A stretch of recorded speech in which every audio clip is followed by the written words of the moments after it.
మట్టి గణపతులనే పూజించాలన్న నినాదం ప్రజలను ఆలోచింపజేస్తుంది. వినాయక చవితి పర్వదినాన్ని పర్యావరణ హితంగా జరుపుకోవాలన్న సంకల్పాన్ని కలిగిస్తోంది.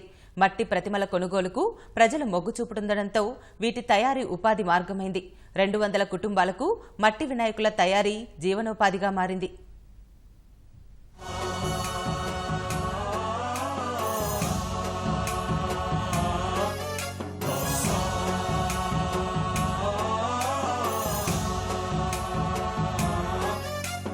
వినాయక చవితి పర్వదినం వచ్చిందంటే చాలు కడపలోని పాలెంపల్లె కాలనీలోని 200 కుటుంబాలకు క్షణం తీరిక ఉండదు. పండుగ 3 నెలల ముందు నుంచే మట్టి వినాయకులను తయారు చేయడంలో కుటుంబ సభ్యులు తలమునకలవుతారు. పర్యావరణానికి మేలు చేసే మట్టి విగ్రహాల తయారీని వీరు పెద్ద ఎత్తున చేపడతారు. ఈ ఏడాది కర్నూలు, అనంతపురం జిల్లా అధికారులు ప్రభుత్వం తరపున ఉచితంగా పంపిణీ చేయడానికి 10,000 మట్టి వినాయక విగ్రహాలను వీరి నుంచి కొనుగోలు చేశారు. మేము మట్టి బొమ్మలు మాత్రమే చేస్తాం సార్. మట్టి మాత్రమే పెట్టి పూజ చేయాలా. ఈ ప్లాస్టర్ ప్యారేజ్ అవన్నీ వచ్చినాయి, అవన్నీ చేయకూడదు. మేము ఒక 2,500 అమ్మి. ఏం పని లేదు, ఇదే మాది గుప్తి. ఎండలకాలం బాణలు, వానలకాలం ఇది. సంవత్సరం పర్వాలేయా 2,500 3,000 దాకా చేస్తాం. 3 నెలల నుంచి చేసేస్తాం. గవర్నమెంట్ వాళ్ళు తీసుకుంటున్నారయ్యా. కడపలోని పాలెంపల్లె కాలనీలో నివసించే 200 కుటుంబాల పేద కార్మికులు మట్టితో గృహోపకరణాలు తయారు చేసి ఉపాధి పొందుతున్నారు. వీరికి ఎక్కువ ఉపాధి దొరికేది మాత్రం వినాయక చవితికే.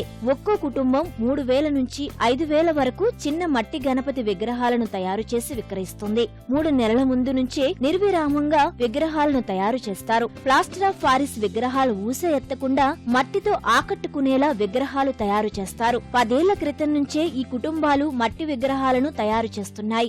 2 ఏళ్ల నుంచి పచ్చి బొమ్మలు ఎక్కువ సేల్స్ అవుతున్నాయి. ఇంతకుముందు రంగు బొమ్మలే పెట్టుకుంటున్నారు అందరూ. ఇప్పుడు పచ్చి బొమ్మలే ఎక్కువ సేల్స్ అవుతాయి. గవర్నమెంట్ కూడా కొంటుంది పచ్చి బొమ్మే. మేము 10 ఏళ్ల నుంచి ఉన్నాం ఇక్కడనే. మాదేమో కులు కుడితే సార్. మాది బండి మట్టి కొనాలంటే 2,500 పెట్టి కొనాలి. మాకు పనులు అంటే 3 నెలల మట్టి కూలి కూడా రాదు. దీంట్లో రంగులు రేటు ఎక్కువ ఉన్నాయి. కానీ ఏమంటే రేట్లు కూడా లేవు. ఇవి కూడా వాన పడిందంటే మొత్తం నానిపోతాయి మాకేదో మట్టి బొమ్మలు. కాబట్టి ఆ 3 నెలలకు ఏమంటే ఒక బొమ్మ మీద 10 రూపాయలు వచ్చినా మాకేదో పిల్లలు చదువుకునే దానికి, మేము తినేదానికి మాకు అట్లా వస్తుంది సార్. అంతే, దీనికని ఏం లేదు.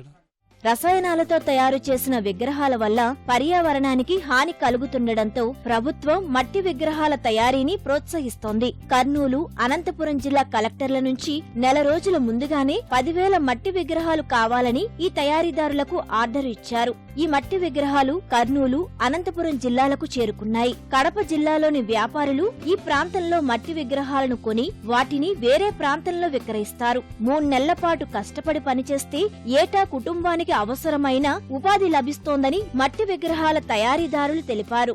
ఈ సంవత్సరం గవర్నమెంట్ వస్త్రాల ప్రకారం మట్టి బొమ్మలు అమ్మాలని మట్టి బొమ్మలు అమ్ముతాము. మట్టి బొమ్మలు తీసుకుపోతాము.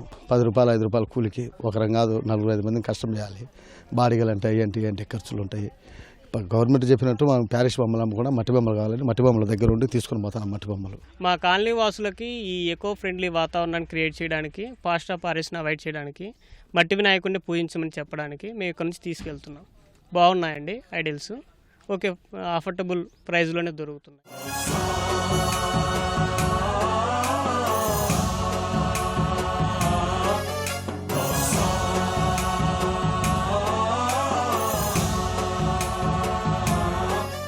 ఈ సంవత్సరం అనంతపురం, కర్నూలు జిల్లాల నుంచి కూడా దాదాపు 10,000 మట్టి విగ్రహాలు ఈ ప్రాంతం నుంచే కొనుగోలు చేశారు.